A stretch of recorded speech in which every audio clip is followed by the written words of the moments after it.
Hola, bienvenidos a todos a una nueva emisión de Trascendencia. Primeramente, quiero agradecerle a la Universidad Pedro de Gante por la oportunidad de estar aquí en este programa, también al rector Fernando Garza y al licenciado Enrique Sánchez, quien es el director de la radio. Les quiero decir también que nos pueden ver por los diferentes medios sociales como es Twitter, Facebook, la página www.upg.mx. Para mí hoy es un honor tener aquí al doctor Álvaro Rangel, quien es Hola. psiquiatra y nos va a hablar sobre los mitos de la medicación psiquiátrica, que ahorita está mucho por la onda de la pandemia. Mucho Así es. gusto, doctor. Me da mucho gusto tenerlo aquí. Bueno, vamos a continuar.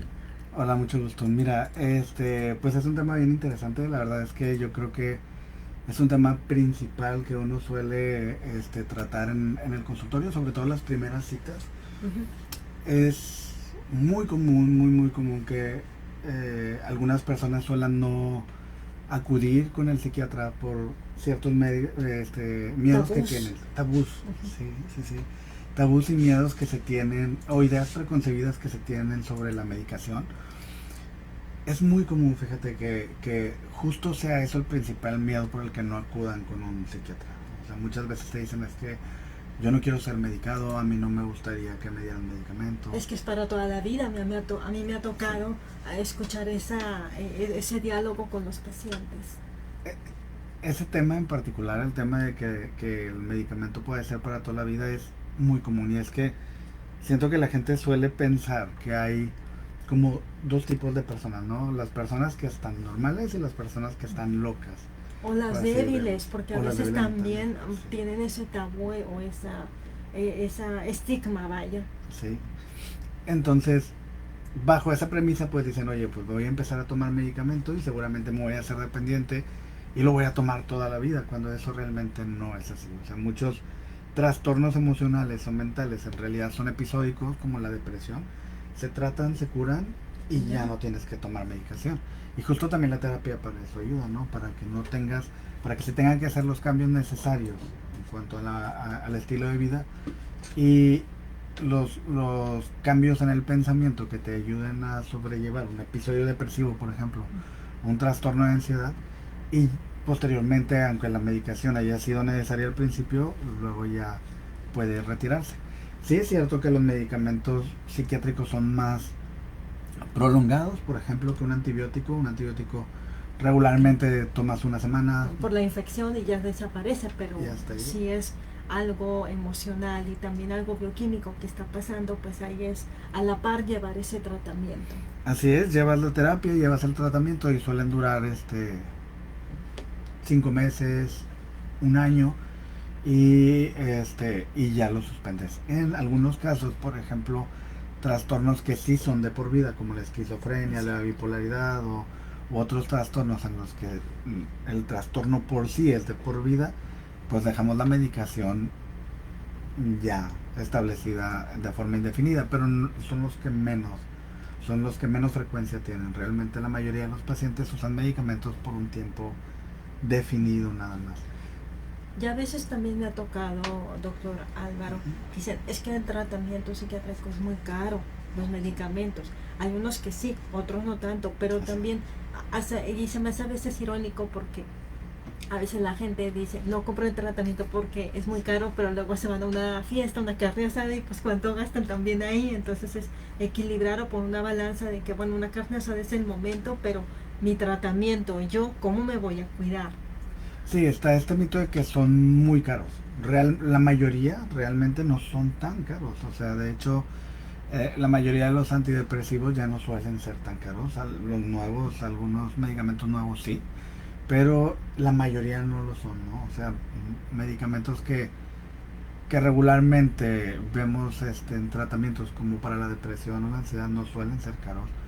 Eh, Son fácilmente llevables.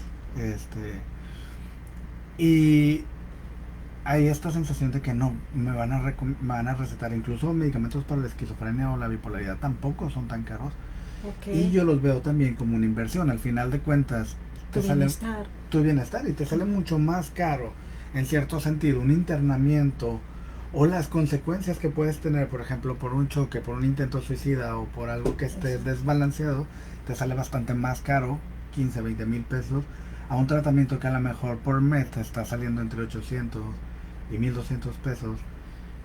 Pues la diferencia es enorme, o sea, realmente es una inversión más que una pérdida de dinero. Al final de cuentas, toda la salud es una inversión. Exactamente.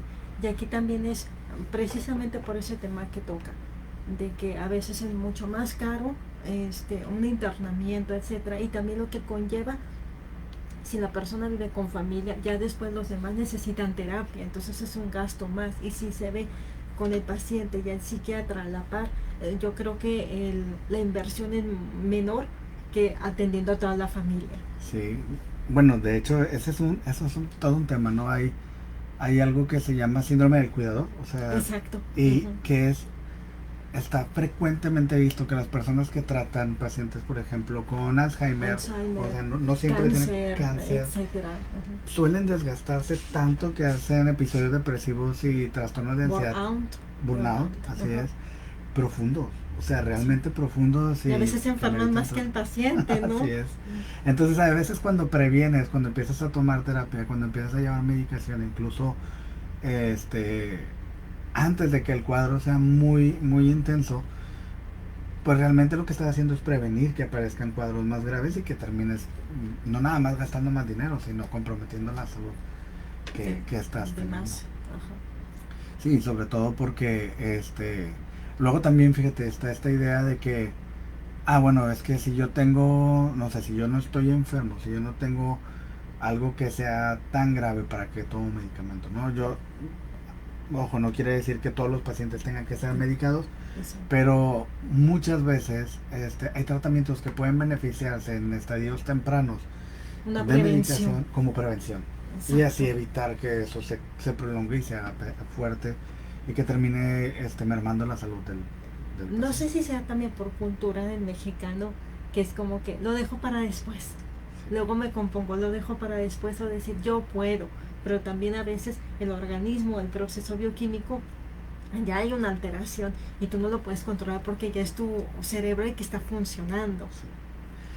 Hay un concepto, suelen pensar, o se suele pensar que la depresión, la ansiedad suele ser una debilidad del carácter, y bajo ese pensamiento suelen decir como, no, sabes, es que si tomo medicamento es porque yo no puedo, es porque estoy siendo débil o estoy siendo una persona que no deberías, o muchas veces te pasa o me pasa que el paciente... ¿O qué van a pensar de mí? También, porque también luego hay un estigma en los pacientes. Pero fíjate, a veces es real que los familiares les dicen, oye, ¿por qué estás tomando? O sea, no deberías de tomarlo, o deberías de dejarlo. Entonces ellos entran en un dilema de... una disyuntiva de que, ¿qué hago? O sea, ¿qué es lo mejor para mí? Cuando en realidad no, o sea, realmente se ha comprobado que los factores ambientales influyen, pero no deja de haber una deficiencia, una alteración en ciertas vías neurológicas de la dopamina, de la serotonina, de la noradrenalina, que terminan causando que la persona no pueda por sí misma, por pura actitud, salir de un episodio depresivo. O sea, es dificilísimo, y hay personas que se avientan 4, 5, 6 años en un episodio depresivo y terminan perdiendo familia, divorcios, empleos, todo. O sea, toda su vida se va al viento, vaya. Sí. Ya aquí, señalando eso, de alguna manera, cuando alguien toma medicamento, ¿usted cómo sabe que ya está haciendo un paciente, como decimos, funcional? Se le deja de medicar el mismo medicamento si el paciente dice, oye, ya me siento mejor, no me lo puedes cambiar, eso se vale. Sí se vale, dependiendo del trastorno, ¿no? O sea, si es un trastorno que no se quita, por ejemplo, una esquizofrenia, vas midiendo y tratas de dejar la dosis que sea funcional, pero que sea la menor dosis, ¿no? Que pueda ayudarle y que sepamos que realmente ayuda en el trastorno. Pero en otros trastornos, por ejemplo, en la depresión, un trastorno del sueño. En un trastorno del sueño. La mayoría de los trastornos del sueño son secundarios a otros trastornos, sean médicos o psiquiátricos. Entonces, por ejemplo, en un trastorno depresivo, lo que tú tienes que hacer desde la primera consulta es definir como los objetivos. Entonces, haces el diagnóstico. Una vez hecho el diagnóstico, tú le propones al paciente cuánto tiempo vas a tomar la medicación. No porque ese tiempo se vaya a tardar el paciente en recuperarse. Muchas veces se recuperan en el primer mes y ya casi Si no están tienen comprometidos síntomas. con el tratamiento. Sí, lo Es muy llevan, importante, claro, o sea, la sí. disposición de que ya no quiero estar así, y eso te empuja a tener tu bienestar o trabajar. Y a ser ¿no? constantes y hacer los cambios de vida necesarios. Entonces sí, tú vas llevando al paciente durante ese tiempo que se suele poner. Muchas veces se ponen los episodios depresivos entre 10 meses, un año, porque sabemos que las personas que toman el tratamiento durante ese tiempo recaen mucho menos. Entonces sí, hay pacientes que lo pueden dejar antes, pero están más predispuestos a recaer, sobre todo porque los cambios que son vinculados a la terapia, por ejemplo, los Exacto. cambios de hábitos se tardan en presentarse. Claro. Entonces por eso lo dejas durante ese tiempo, pero se vale. Hay algunos pacientes con trastornos leves en el que a veces te dice, oye, quisiera tomarlo nada más cierto tiempo, y se puede intentar. O sea, sí cuenta la opinión del paciente y cuenta sobre todo algunos por ejemplo, algunos efectos secundarios, ¿no? Que pueda tener la medicación, un poquito de más sueño. En algunas personas puede disminuir La el deseo sexual. concentración. Al revés, fíjate que ¿En al serio? revés. Ok. Incluso los Qué dato antidepresivos, interesante. sí, incluso los antidepresivos pueden hacer una mejoría del estado de la concentración, justo Ok. porque los episodios depresivos o la ansiedad hacen que la persona sea más inatenta. Entonces, Sí. cuando empiezan a tomar medicamento, Ya están más concentrados, se más concentran focalizados. más. Pero, por ejemplo, las disfunciones sexuales o la Ujú. disminución de la libido sí se pueden relacionar con ciertos antidepresivos, no con todos, pero con ciertos. Entonces ahí sí vas midiendo, ¿no? Si le dices, ¿sabes qué? Tu vida de pareja se está alterando por eso, o lo quitamos o cambiamos de medicación. Y sí, claro que cuenta. En realidad existen muchos antidepresivos. Se tiene la idea que son uno o dos, cuando en realidad son muchos, o sea, Sí, es 10, 15 tipos de un abanico de antidepresivos. opciones dependiendo de la severidad Así de la depresión. Y del perfil del paciente. O sea, Exacto. algunos como te pueden ayudar a dormir o te causan sueño, algunos, y eso se pueden aprovechar en pacientes que no duermen, como hay otros que te pueden ayudar a concentrarte más, a estar alerta, y eso se usan en pacientes que tienen desmotivación o que no Ujú. suelen tener como muchas energías en el día, justo por la depresión, Como la anedonia. como la anedonia, que no tienes, no, o sea, te es difícil sentir placer. Y hay algunos ah, que incluso se ha visto que alteran, o es más fácil que quiten la anedonia algunos, o más rápido más bien, Ok. que otros. Entonces, dependiendo del perfil de cada paciente, es el perfil de medicamentos que usamos, y también cuenta. O sea, hay veces que te dicen, realmente me cayó pesado, porque eso sí puede pasar. Sí. Sí pasa que a veces los efectos secundarios, a pesar de que no son peligrosos en la mayoría de los pacientes, casi todos los antidepresivos no suelen ser peligrosos, tienen un margen de maniobra así amplio, muy grande. Tenía que ser una sobredosis exorbitante No para sé, 10, eso. 15 cajas, o sea, Exacto, es demasiado. pues, ajá, Entonces, exactamente. como son muy seguros, realmente son muy seguros, pero algunos efectos secundarios sí son muy desagradables, ¿no? Al principio sobre todo. Entonces ahí vamos midiendo, ¿no? La sintomatología de los pacientes. Aunque te voy a decir algo, casi siempre los efectos secundarios suelen presentarse 3, 5, 6 días y desaparecen completamente. Ok, Sí, porque la gente se imagina que no, voy a estar así, todo como que aletargado, durmiendo, y se imagina, pero no hace para consulta, porque también ese es otro miedo, de que qué pasa si me sucede algo más grave. Sí. ¿Sí me explico? Es- Sobre todo cuando estás deprimido, está este sesgo del pensamiento en el que uno suele proyectar todo hacia el futuro, ¿no? Siempre me voy a sentir así, nunca se me va a quitar, esto va a ser toda la vida. La incertidumbre ahí constante. Ajá, y no voy a poder tener familia, empleo.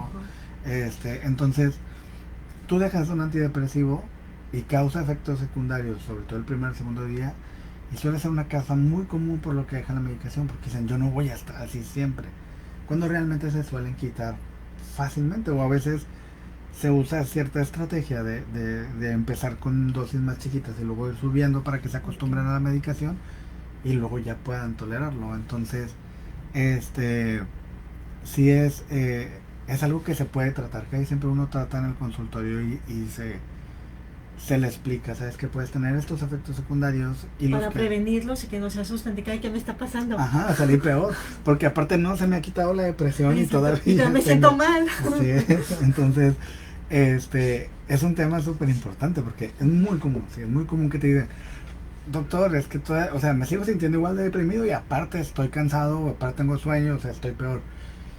En realidad los efectos secundarios se suelen quitar. En la mayoría de los antidepresivos, sobre todo en los antidepresivos, pronto, o sea, Okay. luego Es hay breve. otros, es breve, sí, luego hay otros, ¿no? En los antipsicóticos a veces se pueden utilizar otros medicamentos para prevenirlo y realmente uno puede ir valorando, sobre todo con la comunicación que tengas con el paciente y la facilidad o la confianza que él tenga para decirte, me está pasando esto, me está pasando lo otro, como lo que te decía Ujú. de los problemas Completamente. sexuales, ajá, Exacto. de que el paciente tenga la seguridad de decirte, "Oye, sabes que es que no he podido tener relaciones con mi esposa y esa comunicación que esté abierto y poderlo hablar y poderse Exacto. tratar de alguna manera. Y también otra pregunta, porque también suele pasar mucho, de que el paciente va con un psiquiatra como usted, le toma el antidepresivo, todo lo suscribe, y luego se siente bien y dice, ah, ya me siento bien, ya no dejo. Entonces, y luego otra vez viene la recaída y puede ser peor, me Así es. imagino. Entonces, y también me ha pasado que a veces van y me dicen, es que ya chequé en internet, lo googleé y tengo esto. Y yo, a ver, espérate. Y ahí Sí. andan buscando en el DSM-4, Sí. que es el manual donde nosotros checamos y es estadístico. Así es. Entonces es cómo hacerle comprender a la gente que no se base solamente en lo que viene en internet, porque también hay mucha información que no es verdadera. Hay, por ejemplo, en esto del internet, la diferencia es que, por ejemplo, como usan en el DSM-4, por ejemplo, o en el DSM-5 y en el resto de los libros de psiquiatría, se usan unas sugerencias de diagnóstico. Entonces, no siempre se tiene el criterio para tomarlo. Sobre todo, se debe de hacer un criterio para llevarlo. Y no todos los síntomas que te pueden sonar a ti Ajá. como que son relevantes para tu trastorno. Entonces, muchos llegan súper asustados con Ajá. ataques de pánico porque, oye, tengo esquizofrenia, tengo bipolaridad. Bipolaridad, Es súper exactamente. común. Exacto. Tengo esquizofrenia, tengo bipolaridad, me estoy volviendo loco, me estoy saliendo de la realidad. Cuando a veces son trastornos por ataques de pánico, una ansiedad generalizada Sí. o hipocondriasis, que se tratan de forma totalmente distinta a un Exacto. Y que trastorno cada bipolar. caso es particular, porque también ahí es como que irte abajo del iceberg y ver qué otro contexto estás teniendo en tu vida, en el trabajo, en la familia, que también te está afectando el COVID, de que mucha gente que es que no quiero salir para nada de mi casa y eso hace que tenga ataques de pánico. Que les empiecen a dar ataques de pánico, que se empiecen a sentir inseguros. Ahora cuenta mucho también la evolución del padecimiento y es muy difícil verlo en uno mismo. Incluso nosotros, siendo personales de la salud, es muy difícil que nos diagnostiquemos algo. ¿Por qué? Pues porque hay un sesgo. Así es. Hoy tengo depresión, hoy tengo bipolaridad y el cóctel de todos los trastornos. Así es. Entonces uno tiene que ser muy cuidadoso aún siendo médico, ¿no? Para autodiagnosticarse. O sea, es casi que muy difícil porque todos tenemos este sesgo del pensamiento de magnificar nuestros propios problemas y ponerle atención a lo que más miedo nos da. Entonces, por eso a veces terminan haciéndose diagnósticos muy difíciles o incluso de cáncer, ¿no? A lo mejor me está dando cáncer, sí, a lo mejor tengo me algo salió un lunar inmunológico. y ya estoy con el oncólogo para que me medique y todo. Sí. Entonces, sí, es súper común y luego eso a veces termina haciendo que tampoco vayan a consultar porque dicen, me van a internar, tengo esquizofrenia, tengo bipolaridad, me van a internar y voy a terminar en un manicomio. Okay. No, o sea, es casi completamente seguro que eso no pasa así. Sí hay personas, existen personas que tienen que ser internadas, tienen que ser cuidadas. Casi siempre los internamientos son temporales, pero es por otros riesgos y otras causas. En la gran mayoría de los casos, o sea, no se amerita el internamiento y los tratamientos son fáciles de llevar. Okay. Ya sea de terapia o de medicamento. Por ejemplo, yo sé que cada caso es muy singular, pero habitualmente o con qué frecuencia usted tiene las citas con sus pacientes, una vez a la semana, una vez al mes, o cómo se maneja. Cuando recién llega el paciente, tiene que ver con la gravedad y el diagnóstico. Cuando recién llega el paciente, la mayoría de las veces es una vez a la semana, una vez cada 15 días. Sobre todo porque al principio solemos pedir estudios paraclínicos, laboratorios como perfil tiroideo, química sanguínea o algo que si el padecimiento incluye algo que se tenga que descartar, pues estudios de imagen o lo que sea. Entonces ahí sí a veces nos interesa un poquito más Indagar. indagar. Ya una vez pasado o teniendo el diagnóstico, dependiendo del tratamiento, por ejemplo en los episodios depresivos, puede ser cada 15 días y se le va dando seguimiento. En algunos casos, por ejemplo, yo tengo pacientes que ya llevan terapia, que ya tienen terapia con su psicólogo, y sobre todo al principio lo veo cada 15 días, el primero o segundo mes, y luego ya les doy citas de seguimiento cada mes en lo que ellos siguen su terapia, ¿no? Ellos siguen llevando su tratamiento con el terapeuta. Pero depende del padecimiento. También tengo pacientes que tienen años ya conmigo, o sea, que tienen diagnósticos como bipolaridad, como esquizofrenia, pero que ya están muy controlados, ya tienen mucha psicoeducación, trabajan y hacen todo, entonces a veces los veo una vez al mes, una vez cada 2 meses y ya nada más se les va dando seguimiento. Depende del estadio y depende de la gravedad, en lo que más o menos nos enfocamos en la frecuencia. Ok, ahorita estamos comentando antes de que empezara el programa, ¿qué pasa con los niños? Ahorita en la pandemia, ¿qué sugiere usted que se haga? Porque también los niños muestran ansiedad. Creo yo que los niños y los adolescentes son el grupo que más despegó el aislamiento. Al final de cuentas creo que las personas adultas ya no tenemos esa necesidad tan grande de socializar. Pues vida tan activa. Así es, y estamos más enfocados en temas que son un poquito más abstractos, como las deudas, el dinero, el día a día, el estrés, etc. Así es. Pero los adolescentes y los niños tienen una necesidad todavía más grande de socializar. Entonces a ellos sí les impactó mucho este tema del confinamiento. Y también les impactó en la rutina. Todas las personas, las rutinas suelen ser saludables para nosotros, tener una hora de sueño adecuada, dormirnos a la misma hora, levantarnos comer a la misma hora, darte tus comidas 3 veces al día mínimo, hacer ejercicio a ciertas horas, dormir a la misma hora. Y muchas personas con el confinamiento empezaron a perder esa rutina. Entonces empezaron a quedarse viendo Netflix hasta más tarde, te duermes a la 1, el otro pidiendo más comida. Pides más comida, haces menos de comer. Y fueron perdiendo la rutina, ¿no? Y en los niños impacta mucho eso. Mucho. Entonces creo que muchos terminaron teniendo trastornos de ansiedad porque no dormían bien, porque ya no podían descansar igual, porque no socializaban. Y lo primero, o sea, creo yo que antes de la medicación y todo, lo primero que hay que hacerse con los niños es cuidar eso, ¿no? Cuidar que ellos tengan una rutina, se sientan en un entorno tranquilo, el ejercicio, o sea, hacer ejercicio, tener actividades, ¿sabes? Puede ser dentro de casa o puede ser en lugares un poquito más seguros, con menos contacto con la gente, pero se puede tener una vida saludable a pesar de eso. Y bueno, a pesar de que no es lo mismo, a veces tratar de socializar incluso con las vías electrónicas, ¿no? Las videollamadas, las reuniones por medio de Zoom con otras personas, sí ayuda, o sea, a pesar de que nos parezca que nos da más flojera y que no es lo mismo y que es cierto que no es lo frío mismo, porque no hay ese contacto, pero ahorita puede es mitigarlo, necesario exactamente sobrellevar esta situación. Ahorita aprovecho para decirle a la gente que nos está viendo, si quieren comunicarse con nosotros en el estudio, las líneas están abiertas, se pueden comunicar al 81 86 03 36 02 y 03. Con mucho gusto estamos aquí para cualquier duda que ustedes tengan. Y bueno, volviendo a este tema, en cuanto a ahorita lo que pasa con el confinamiento, y yo creo que también la población se ha abierto un poquito más.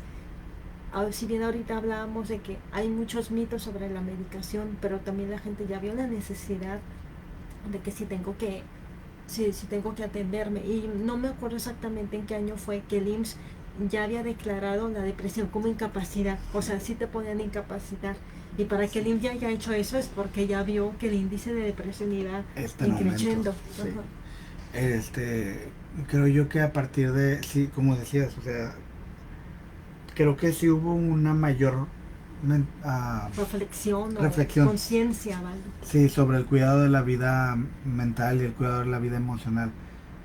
A partir de la pandemia, ya se venía dando, pero creo que a partir de la pandemia la Organización Mundial de la Salud y parte del programa para el tratamiento del COVID aquí en México incluyó eso. O sea, incluso el IMSS tuvo lineamientos y tuvo cursos para la población y cursos para los médicos ya formados sobre el tratamiento de las enfermedades emocionales y mentales y sobre todo por lo que se iba a venir por el aislamiento y el confinamiento. Y creo que eso ayudó, o sea, y en mi caso, o sea, se vio disparadas las consultas, las preguntas, incluso en familiares, o sea, problemas depresivos, problemas ansiosos, se dispararon los ataques de pánico, la agorafobia, la hipocondriasis, o sea, aumentó mucho, mucho y se tuvo también una mayor apertura a eso. Creo que sí han funcionado, creo que a pesar de que podamos criticar que la Organización Mundial de la Salud o que los sistemas de salud del país no son suficientes, sí creo que hicieron un esfuerzo por hacerlo, por visualizar, por poner en el foco Exactamente. la enfermedad mental y la enfermedad emocional. Sí, porque también estaba yo leyendo, según la encuesta epidemiológica nacional de psiquiatría, en que personas entre 18 a 65 años en alguna parte de ese inter tiene alguna alteración mental, algún episodio depresivo, de ansiedad, y de esa gente representa de uno a cada, de una persona solamente se atiende con el psiquiatra, los demás están fuera. Sí, todavía hay una brecha muy grande entre los pacientes, entre el número de personas que presentan trastornos emocionales y mentales y el número de personas que se tratan. O sea, hay una brecha muy, muy grande y eso creo que nos toca en parte a nosotros como psiquiatras, psicólogos y médicos, todo el área de la salud, de visualizarlo y hacerlo, quitarle el estigma, hacer más fácil hablar de ello, consultar por eso. Y también por los sistemas, ¿no?, de salud, de seguir poniendo foco, de seguir haciendo políticas y campañas y hablar de esto. O sea, por ejemplo, este tema, estos programas para hablar sobre esto es parte de lo que es necesario. La concientización de que la gente acuda y que no lo vea como se está criticando, ¿no? Qué bueno que te preocupas por ti. Sí. Y tener más empatía también en eso, porque también a veces falta empatía con la sociedad, de que el psiquiatra, no te le acerques y ya te van discriminando. Hasta también si vas a conseguir o quieres conseguir un puesto en una empresa, etcétera, también hay mucha discriminación de que no, porque luego las incapacidades, etcétera, va a ser muy costoso, entonces a la empresa no le conviene. Sí, a veces la tristeza que incluso en el área de la salud, o sea, me ha tocado ver que médicos de empresas o que reclutadores, sean psicólogos o médicos, si toman antidepresivos no los contratan, ¿sabes? Y eso es muy triste porque muchas veces al revés, ¿no? O sea, es un paciente que está siendo tratado, que se puede ver con más profundidad. Si quieres puedes preguntar al médico qué diagnóstico tiene y cómo lo ve y si está apto para trabajar. Y no nos cuesta nada como médico hacer una receta y ponerlo, porque al revés, ¿sabes? Creo que hay muchos que están trabajando y que su capacidad de trabajo disminuye y su concentración y que pueden ayudarse mucho de un tratamiento médico y terapéutico y no se tratan por este mismo miedo de decir, no, es que si me dan medicamento me van a correr, si la gente se da cuenta que tengo depresión o que tengo ansiedad me van a correr, y es muy muy triste, o sea, y te digo, lo ves incluso a veces hasta en la propia área de la salud, cuando creo que se puede hablar más de eso. O sea, la mayoría de los pacientes medicados no están incapacitados para trabajar. No, al contrario, necesitan eso para mantenerse también ocupados y que no sientan esa tristeza o esa falta de que son funcionales Sí. y darles esa oportunidad, brindarles ese apoyo. Sí, pueden llevar una vida totalmente normal, incluso hasta más placentera que si no estuvieran medicados. Entonces, Exacto. Y que también pueden orillarlo a un suicidio.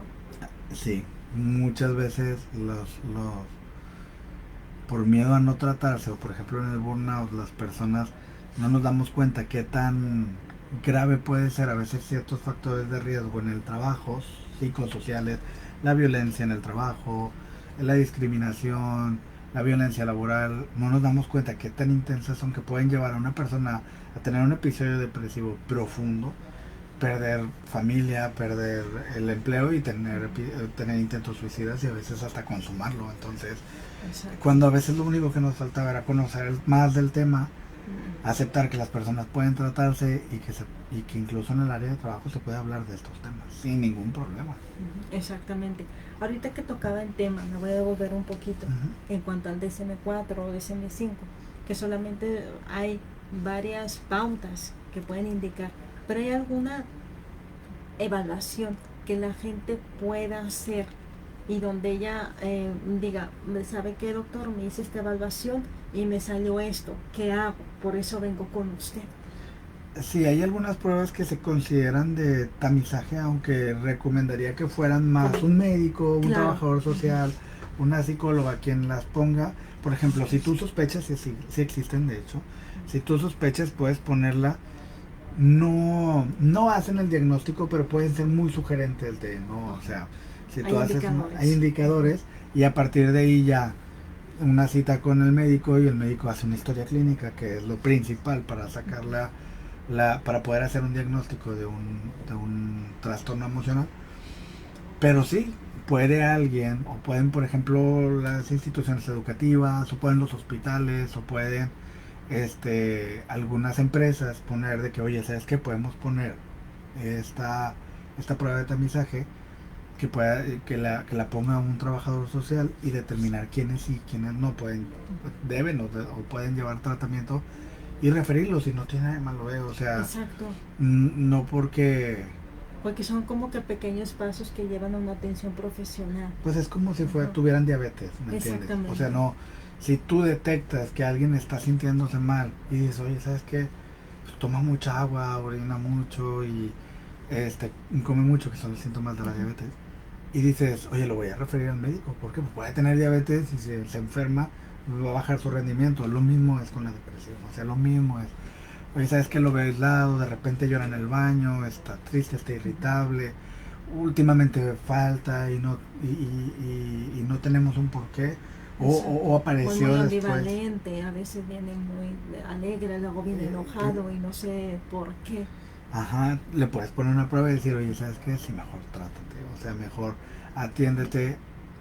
Son temas un poquito más difíciles de hablar, o sea, a veces le tienes que preguntar, oye, ¿sabes qué? Podemos hablar de esto, o esto es lo que estamos viendo, pero mientras más estigma le quitemos y más tengamos una actitud de ayuda, nos les puede ayudar bastante. Y mucha gente que a veces termina perdiendo el empleo, podrían a veces tratarse y no dejar de ser una persona que ayuda a la empresa o que ayuda a la institución y sin que a veces lo único que necesitaba era el tratamiento, ¿sabes? Y uno de los factores también donde yo veo es que a veces la gente dice, ay, es que tengo depresión, no voy a salir de aquí nunca. Esto es temporal. Es temporal para que ellos también digan, bueno, sí, o sea, me pasó algo y obviamente si te falleció un ser querido y la depresión es mucha, atiéndete y ya se va a pasar, porque Así también es vivir en duelo, de la negación, todas las facetas que hay en el duelo, para que tú puedas salir adelante. Y otro punto que me gustaría tratar con ustedes, a veces hay pacientes o hay personas más bien que a lo mejor la vecina fue al psiquiatra y le recetó unas pastillas, luego la vecina dice, ay, es que me siento muy mal, ¿qué pastillas son? Y ya viene, es que no, o sea, no me funcionaron a mí, pues es que cada caso es diferente, entonces, ¿qué hacer también ahí? Sí, es súper común, ¿no? Incluso me han preguntado, doctor, es que mi mamá también se siente igual y le puedo dar el medicamento. Pues no le va a pasar nada, no se va a No. morir, ¿verdad? Pero muchas veces no van a llevar ni la dosis adecuada, ni el seguimiento adecuado, ni van a tener las indicaciones adecuadas, y mucho menos la evaluación Apropiada. apropiada. Entonces, pues terminan teniendo tratamientos ineficaces. Y eso puede terminar propiciando que digan, no, pues esto es puro murero, o sea, este medicamento no ayuda, este medicamento es puro cuento, cuando en realidad no, o sea, cuando en realidad simplemente un antidepresivo, por ejemplo, si tú te lo tomas diario, no tiene el mismo efecto que si te lo tomas un día sí y 3 no, y el familiar o la vecina puede terminar diciendo, no, a mí no me ayudó, cuando en realidad nunca tuviste el seguimiento que deberías de tener. Entonces, sí, desgraciadamente pasa mucho. A veces puedo entender que sea porque les falta dinero o O porque por quisieran vergüenza. olvidar, o por vergüenza, o por facilidad, Ujú. pero termina siendo más... Contraproducente. Sí, porque te puedes aventar un año más o 2 años más en eso y prolongar tu estado depresivo, tu estado ansioso y con todas las consecuencias que eso lleva.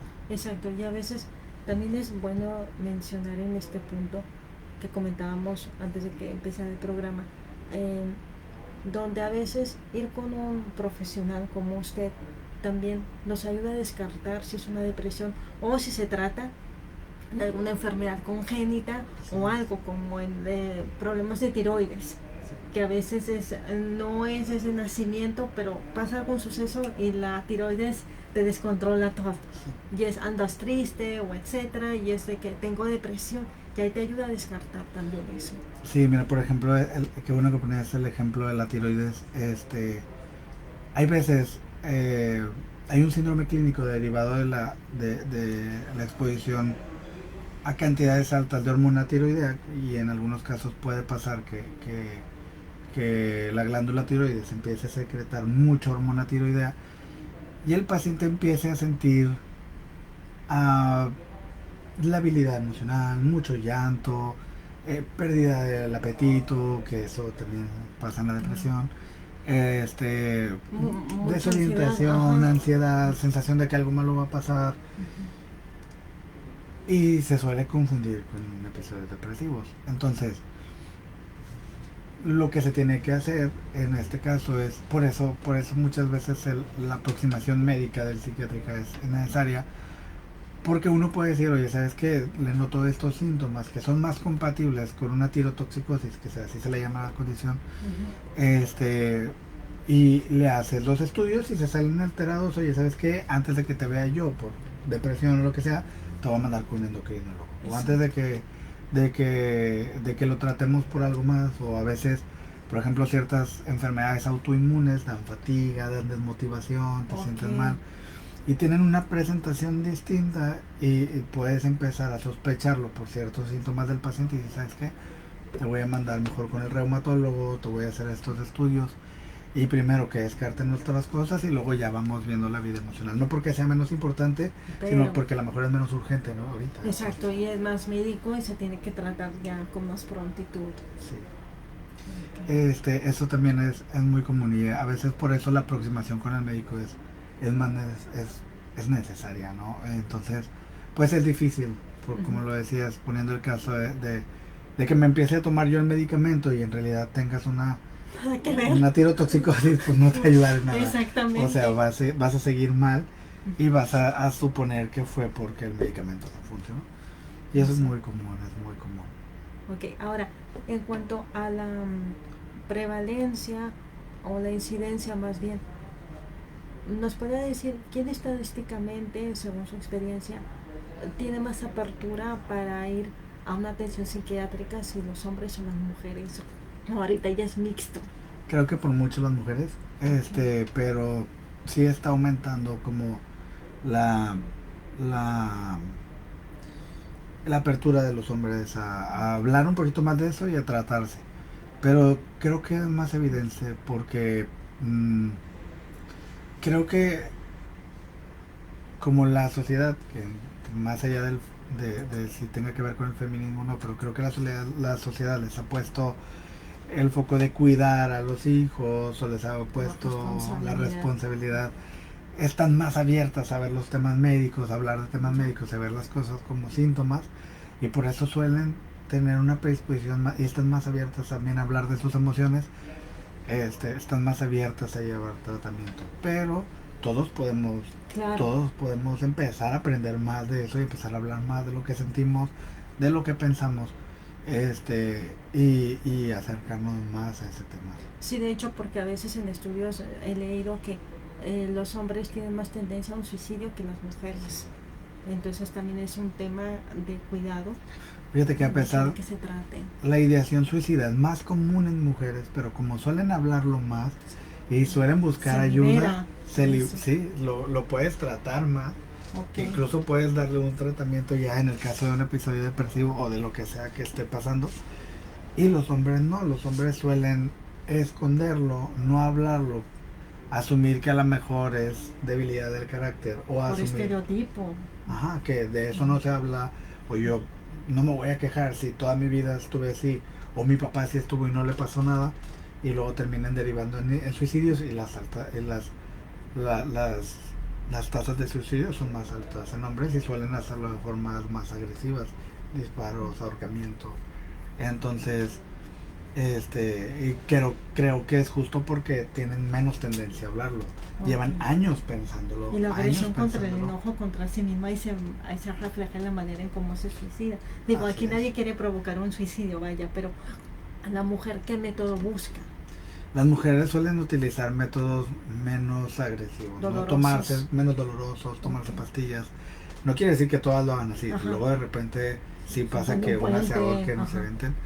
Pero suele ser más común que traten de tomarse pastillas, de cortarse, de ahogarse, pero aún así lo hablan más. O sea, y el hecho de que lo hablen más es más fácil que puedan buscar ayuda. La única diferencia, creo yo, con los hombres es justo esa. O sea, muchas veces los hombres a lo mejor empezaron pensando tomarse pastillas o así, pero como lo fueron meditando, pensando, hasta que hacen métodos más efectivos. Cuando a veces lo único que tenían que hacer era buscar ayuda y tratarse.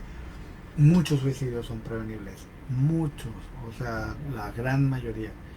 Y, pero hay un paso que tiene que dar el paciente, que es empezar a buscar la ayuda, que es empezar a hablarlo. Sí. Y como sociedad creo que tenemos la responsabilidad de hacer estos temas más fáciles de hablar. Exacto, y que no se vea como, están hablando de eso y eso está mal, Así porque a fin de cuentas somos seres humanos y tenemos emociones, y no porque tú no puedas manejar una emoción quiere decir que ya el suicidio es una opción Así para es. matar, porque hay un término que utilizan a veces de que no es que el paciente quiera morirse, sino el penacidio, el sufrimiento tan grande que sienten, que con eso quieren acabar, pero no con la vida de él, pero es la única manera que piensan que lo pueden acabar. Sí, muchas veces el pensamiento es que yo ya no puedo, voy a estar sufriendo toda mi vida y lo que quiero es quitarme el sufrimiento. No es que quieras dejar de existir, es que quieres dejar de existir de la forma en que estás existiendo. Entonces, cuando muchas veces yo le digo, realmente si te das cuenta, lo que quieres es evitar seguir sufriendo. Y en eso sí podemos interferir. Exacto. Sobre todo en un episodio, claro que podemos interferir. O sea, esto va a cesar. Va a haber un momento en el que puedas volver a disfrutar las cosas, volver a disfrutar estar en la cama, volver a disfrutar dormir, volver a disfrutar comer, volver a disfrutar pasear, y disfrutar de tus compañeros o de tu pareja o de tu familia. Y puede que cese, o sea, esto lo más probable es que vaya a cesar. Entonces no tenemos por qué llegar a ese suicidio. Y muchas veces cuando les explicas eso es incluso tranquilizador. Exactamente. Sí.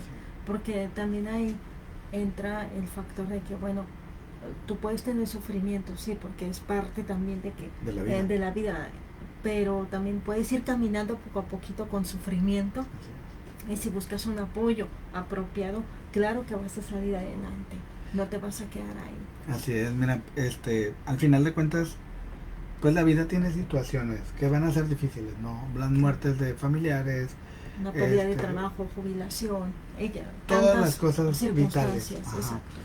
Entonces, parte de la vida es la pena, el sufrimiento, la pérdida, pero no es lo único, ¿sabes? Exacto. O sea, hay muchas más cosas. Hay un contraste, la empatía, la gratitud, el cariño, el amor fraternal, romántico, sexual, de pareja. O sea, hay muchas más cosas, la vida es muy extensa. Y las personas que tienen, por ejemplo, episodios depresivos dejan de ver esa parte y solo se concentran en la parte más negativa.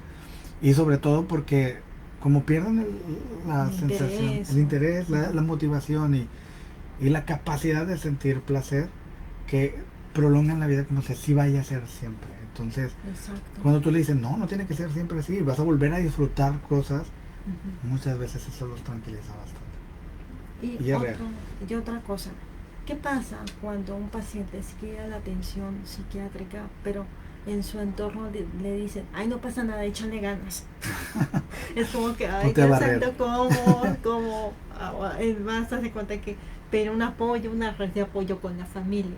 Y explicarle también a ellos lo que está pasando con su familiar.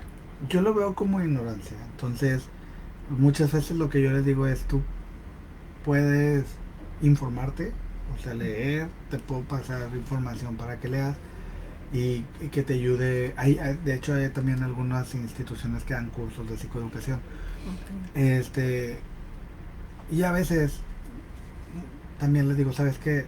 Puedes invitar a tu papá o a tu mamá si quieren hablar del padecimiento que estás teniendo. Bueno, puede ser la pareja, ¿no?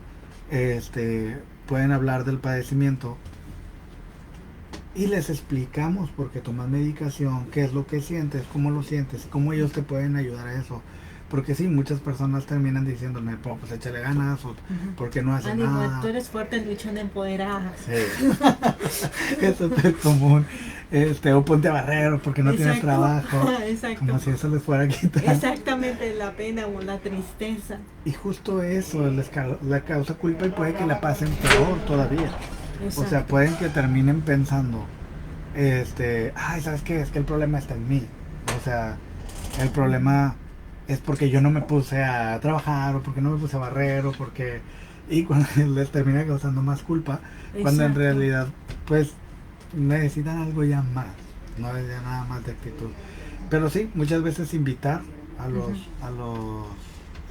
familiares puede ayudar. Y tú les puedes empezar a explicar, y eso es ayudable a abrir un panorama más grande. Sí, un canal, exactamente. Y luego salen más, Exactamente, porque también, ya casi para finalizar, que me gustaría que se extendiera más el programa porque es muy interesante.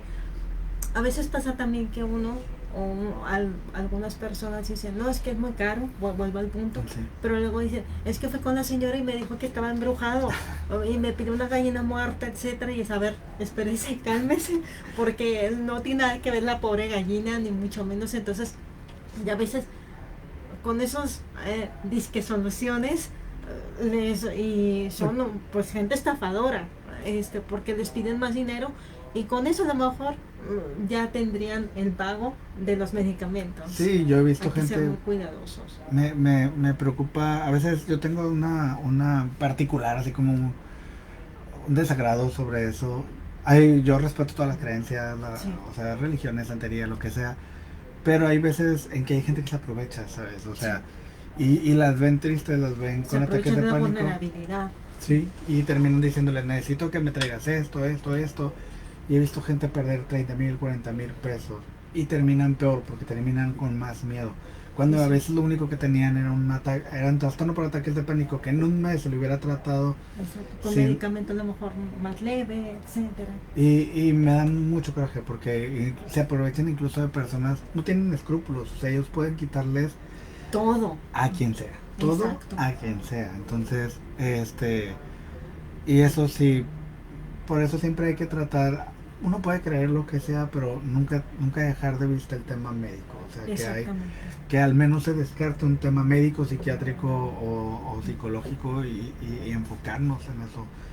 Y ya, si te quieres hacer una limpia, si te quieres barrer, está bien, no pasa nada. Sí, pero primero échate con un profesional.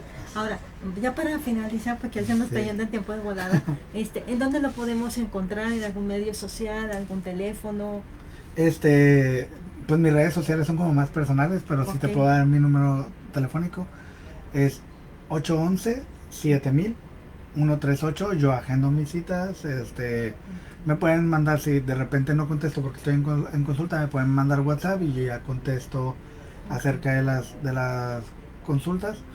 Estoy enfrente del Hospital San José, en el Centro Médico Inglés, y con previa cita. Y estamos abiertos, o sea, realmente cuando quieran alguna pregunta o lo que sea. Alguna duda lo sin pueden cuidado. localizar ahí. Así es. Ok, entonces me dio mucho gusto tenerlo aquí en el estudio el día de hoy. Gracias. Ojalá que se preste en otro momento para volver y platicar otro tema, que también debe de haber esa afluencia para platicar de esos temas que tienen mucho tabú.